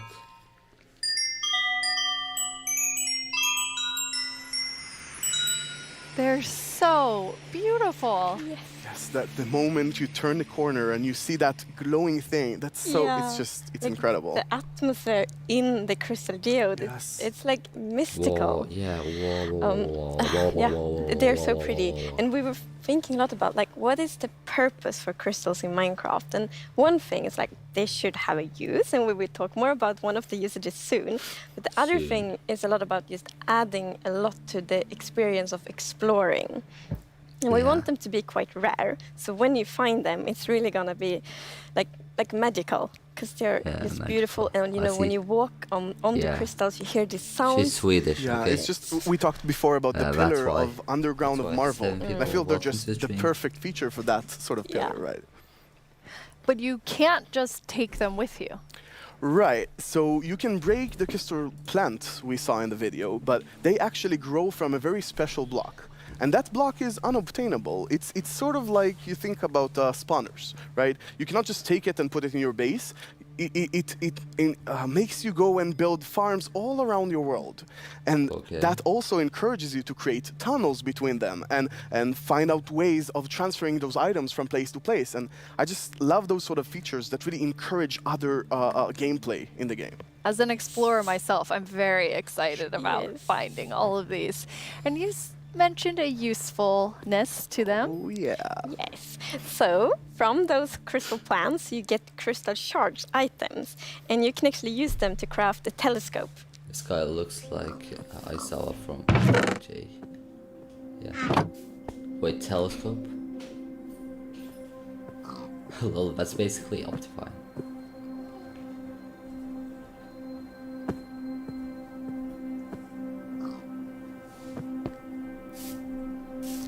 That's quite useless. That is amazing. It is. It's such a useful item. Super cool. Finally, I can the see. cool thing is that, so yes, you use the crystal shards to craft them, but you also need something more, and that's also a new thing that we added. Okay, 3, 2, 1. Yeah, copper. What? If we added copper? What? That looks so nice. Okay, so it's not gonna be a rare material? It's copper! Oh, That's yeah, amazing. My Hero Yes, Academia. Okay. it's new ore. That is And useless, yeah, it is. You saw the copper ore in the video. And a very interesting thing with the copper ore is that it generates in a different way. So normal ores often generate like an ore blob, but copper is different. Actually. So imagine that you are out mining and you see copper ore. So you're like, okay, I'm gonna mine the like in copper. Roblox And then you see some Diamonds. stone. It's like, I haven't played they it, look a bit different. So you continue to mine, and then you find another copper ore. And you probably go like, okay, I think I found a copper vein. So we're actually adding ore veins to Minecraft. And like they really add so much to mining. It gets so interesting because it's kind of like following a trace when you mine, and they tie so well to the pillar we have about adding strategy to mining. Yeah. That's amazing. And you've personally wanted copper in the game since you start, maybe before you started? Yeah, you mentioned it once or twice. Well, maybe a few times. But yes, so I think I got inspired by the pretty copper roofs in Stockholm, and they are all green because we have so many like old buildings here, and we've actually added that mechanic to Minecraft as well. Yeah, So you know, if you place a copper block, it will first be Hello, orange, my but name is after a while, Agnes, and pretty I long got time, it will turn inspired green. by And the it's copper something, I think it's so cool copper because thing it from actually adds Roblox history Island. to Minecraft. Because, I'm going for to make some example, if you cereal have on a really the old Minecraft world, then you can see on like a house and like, oh, the roof turned all green, okay, and then you know that that house has been there for a really long time. Wait, what? Oh, it's cool.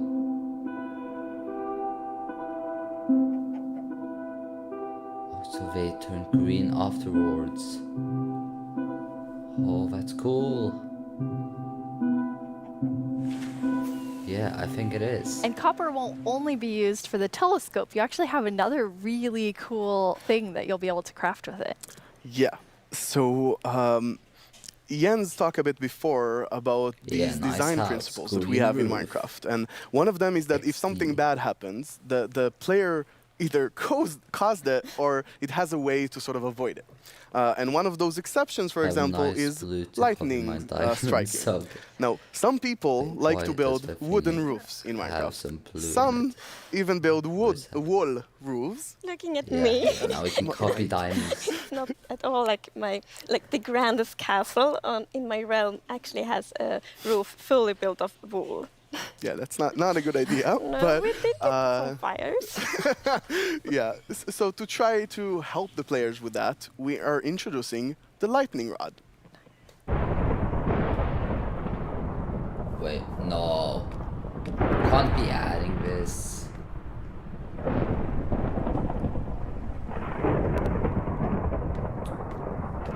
Why? What does this do? What's the purpose? That is very useful for all the wool roofs out there. Yeah, I think this is a problem that happened to a lot of our players. Even personally, I had this peaceful game that I played with my partner, and it wasn't peaceful. And we went out and we were like looking at animals, collecting a few animals to our base, and we came back and our house was gone. And I was quite confused because I consider myself to be someone who knows a bit about Minecraft, and there are no creepers, there are no Endermen. So what happened? We figured that probably a lightning strike hit and burned down the house, and we were quite traumatized because we were not prepared for this. So I think this lightning rod is really going to help with that. Yeah, now you don't have to worry about that problem anymore. No, I'm going to place like lightning rods everywhere on my wool roof. Good. Yeah, that's flipping useless. Now, you've introduced a lot of things already. And players already have a lot of trouble with their inventory and the amount of items, but you have an idea for that. Yes. So as you know, we keep adding new blocks and new items all the time, and that do create a bit of an inventory problem. And we're aware of that, and we have actually been thinking quite a lot how we can solve it, because we want to have like a good gameplay solution. We want it to be balanced, and we actually have an item in this update that will be really helpful, and it's the bundles. Glow Squid 1, no.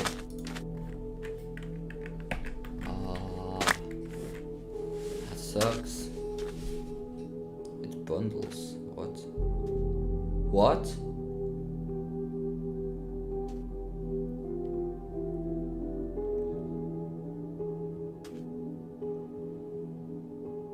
What? How? Bro, what? You see that? That's so cool. The only good thing is this new copper update is the mob and the copper. Why is there a painting of berries in the background? Bundles! Well, I just realized. Yeah, this is awesome. It's such an elegant solution as well, and I love it. I think we spend a lot of time talking about the inventory problem, and I think one of the biggest takeaways there was that this is not actually one problem. It's constructed from a lot of sub-problems. For example, hotbar management is one problem. Getting a lot of blocks for your huge build somewhere, that's like something the shulkers help with. But I think there is a third sub-problems where every time you leave your base to go exploring somewhere, your inventory keeps getting full of junk. Like, this lot just has 2 flowers. This lot has just 1 seed, right? And I think the bundles are really going to help with that problem. Yes. So the thing with the bundle is that you can place many different kinds of items in one bundle. So many different kinds of items in one inventory slot. So for example, I can take those 2 flowers and 1 seed and put them in one bundle. It's great. And you can kind of use them like presents too. Oh yes, I'm so excited about seeing what players do them in like shopping district, right? You can have the bundle of the day, which has a bunch of things with it, or you can have secret bundles. You have 3 of them in a chest, but you get a random one. I think it's really gonna be cool. Yes, and for example, if your friend has a birthday, you can put like your prettiest item in the bundle because it looks like a gift wrapper, and then you can give it to your friend. That's so cool. We've talked so much today on the like really game design side, but how do you work on the art side? We actually have a very close collaboration with the art team, and it's great. So my job is basically to get an abstract idea and imagine how it would fit into the Minecraft universe and then start sketching it. So once my sketch is finished, I send everything to the 3D artist that it's gonna model it and animate it to make it alive. My job is to bring sketches to life and make them move in 3D space. To work with a game that has such a special look, it's amazing. It's a challenge, it's fun, it's sometimes frustrating, but it's very rewarding. I love it. I make the pixel art of the block, and usually when I create a block texture for a new rock type, it's going to be a lot. Like, I'm going to make 50 iterations of one block because I want to make it right. Every block is like a building block for people's imagination, right? So I try to like pour a lot of love in each block to make sure that people can create what they want. So I think my favorite thing about the Minecraft look is that it's very unexpected, very unconventional, and that's where like the special comes from. Minecraft in terms of game art is special because it has such a unique look and it's very restricted. It has to be 3D pixel art and we can only work within those boundaries. So we have to like think inside the box but also outside the box. I've been working on this exciting new mob. This new mob will be the cutest predator ever existed in Minecraft. This update is incredible. Like, people have been waiting for this for so long, and we're finally gonna do it. I hope that the community is really happy about it. I hope they have a lot of new stuff to play with, and I hope that they are excited to see some concepts as well. It's so lovely when you can think about all of the different jobs within game development. I love seeing the artists and developers, and we all, like, across the show, there's so many different types of roles that people have. Yeah, and it's really awesome to interact with all those roles and have a lot of a back and forth. We're very open in Mojang and getting ideas from all over the place, and specifically working with the art team is amazing as well. You sort of throw one idea to the air and he draws something and you're like, oh, what is that white thing in your drawing? I didn't even think about it, and it starts so many awesome ideas going.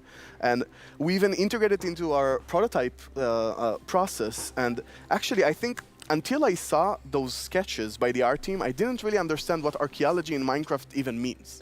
Archaeology? Yes, so we're actually adding a new system called the archaeology system. In this system, you're basically going to find these excavation sites all throughout your world. And you can make this new tool called the brush that is going to help you uncover the mysteries of all these dig sites. So you come to one of these ancient structures and you can sort of use the brush to clear away some of the rubble that may have collapsed in those structures. And sometimes you might even find something shiny inside them. But, and this is important, if you are not careful enough, like in real life, you can destroy that artifact. And when that artifact is gone, that artifact and all the secrets it held are gone forever. But if you're careful enough, if you take your time and you're deliberate, you can get some of those hidden artifacts. And for example, here we got a ceramic shard, which is basically how whoever lived here used to tell and pass on their stories. I love the story sides of the archaeology, because we often talk about that we want to deepen the mystery in Minecraft. And when you find these hidden artifacts, you kind of find like connections and hints.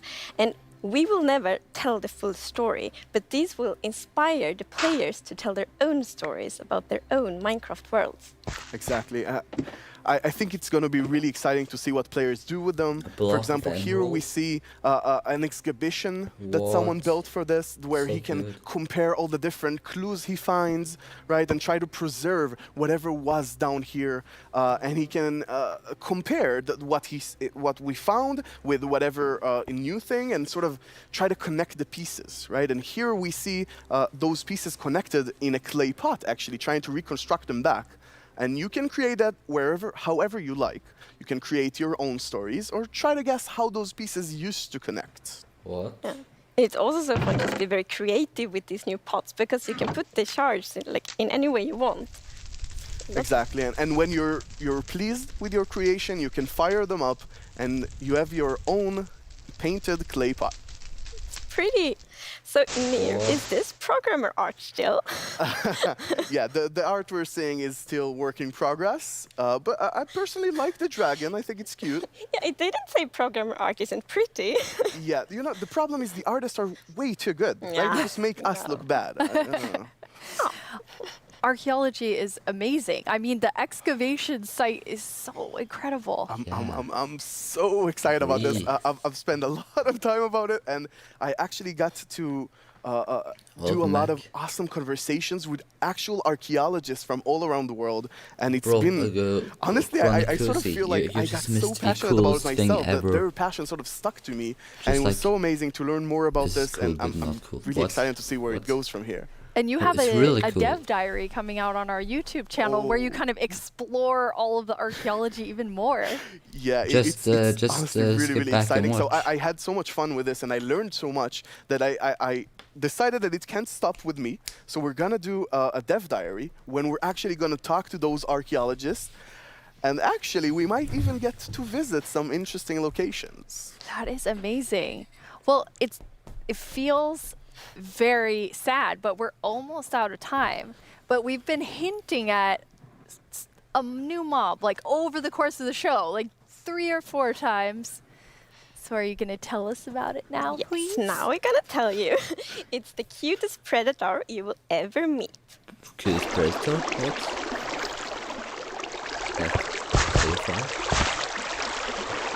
That looks really nice. Axolotls! Wait. Axolotls are coming to the game.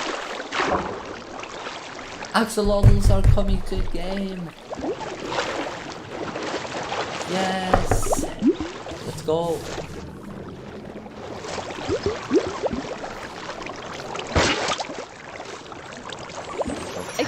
I feel like there's only one sound I can make after seeing that, which is like, whoa, nice. So cute. It's so adorable. Wait, the axolotls.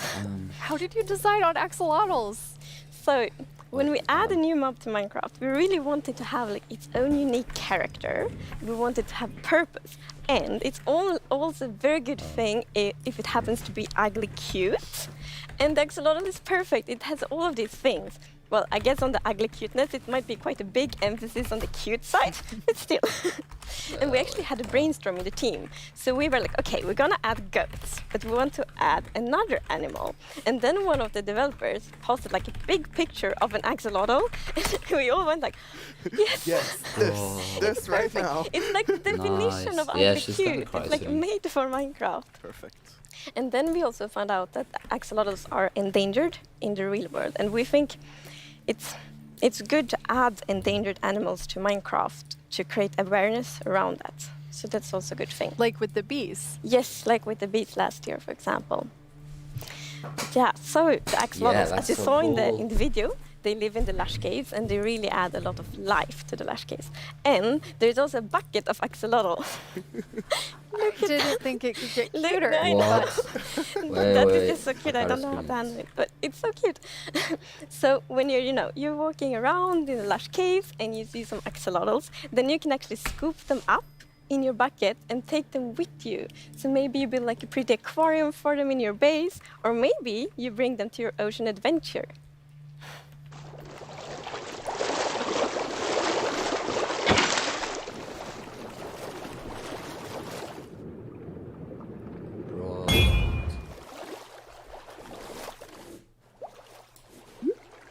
So cool.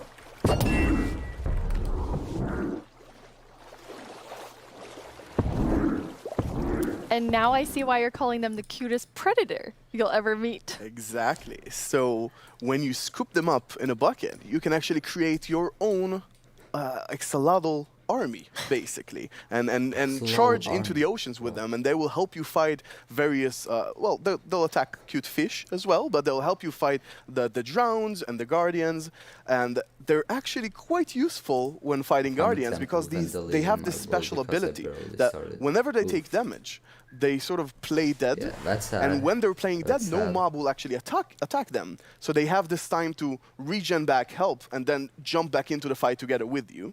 And if you learn how to cooperate with them really well, they might even heal you during the battle. That is so cool. But okay, so you added these 2 mobs that are like as different as possible with the Warden and the Axolotl. Yes. So this update is actually a lot about contrast, which is great because it creates like a dramatic player experience, which is so good. So we're like updating the highest heights of Minecraft with the mountains. We're updating like the deepest of the caves. We have this terrifying Warden, the cutest Axolotl, and also in the caves, like the lush caves are very light and welcoming, and then the deep dark is like super scary and challenging. I guess we can't forget our little goat in there. No. It's kind of the in-between. Yeah, we shouldn't forget the goat. I guess it's in between. It is still very cute, but in between. No one can be as cute as Axolotl. No, I don't think so. Before we tell everyone the winner of the mob vote, let's take a look back at some of the exciting things that we've talked about today. Oh, so this is a summary. Wardens, lush caves, improved cave generation, water slides, naturally generated water slides.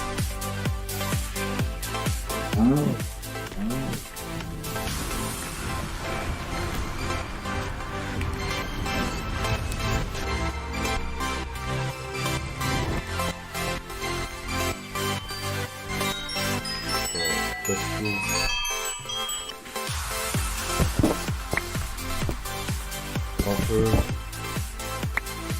OMG, copper roots.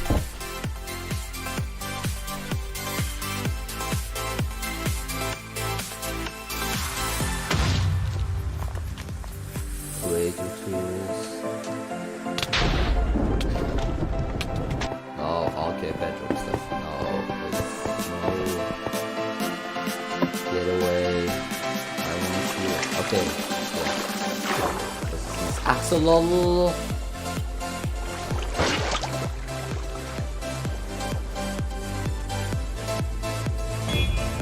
Look at that. So cool. Before we get to our mob vote, I think there's one more question people are really gonna want to know. When are we gonna get the caves and the cliffs update? It's a good question. So we plan to release it summer 2021. And this actually is really good. As I mentioned in the beginning of the show, we really want to have a lot of time to work together with the community to like gather feedback, see all the great ideas, because the community always have so many good ideas. So it feels good that we now have a lot of time to actually work together on this update. Amazing. And the community decided on a new mob that will enter the game. So which one of you gets to do the honors today? So I think Tiny Agnes has been a bit mean this year, so I think you should open it, Nina. You should announce the winner. Yes. Oh. Can I look first? Yep. You're gonna know before everyone else? It's the Glow Squid! Glow Squid! No! Wow.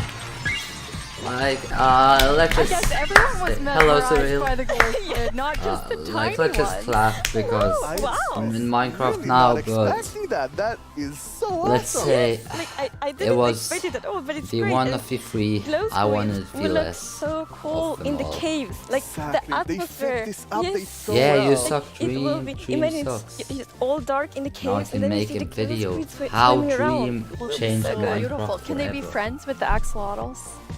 The axolotls are predators, so I'm not sure. The We'll axolotls see. might actually attack the Yeah, Oh no. we'll see. We'll see. I'll talk to them. Yeah, they don't even about it. glow. Yes. We have What a committed to a scam. lot of things, so I think we But need let's to be get optimistic. work on to go all for of the it. things that we've shown in the show. For all of you watching, Minecraft wouldn't be what it is today without all of you.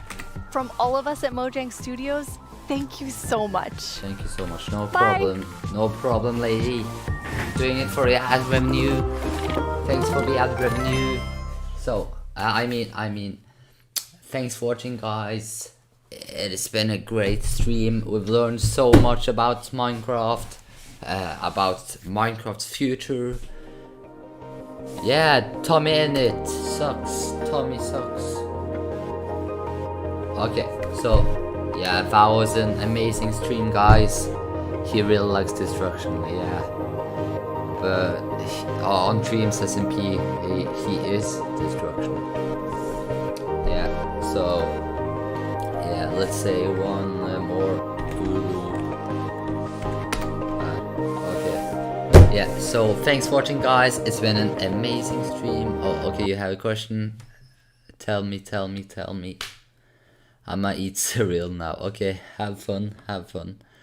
Yeah, tell me the question, Craddy. Wait, I'm waiting.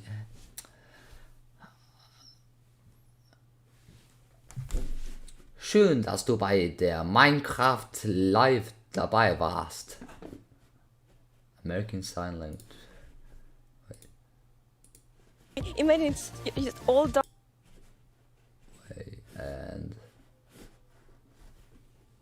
yeah, goodbye. Das Video on demand ist in Kürze verfügbar. Do you play World Zero? No. What was that coding server thing you were in? Goodbye. That coding, that was a server with my friends. Just like a server we have with our friends. Yeah, basically. Yeah. But thanks for watching, guys. It's been an amazing stream. Until next time, I'll be Marty. Remember to turn on notifications to not miss a single stream or video. So thanks for watching and see you. Goodbye, have a good evening and good night.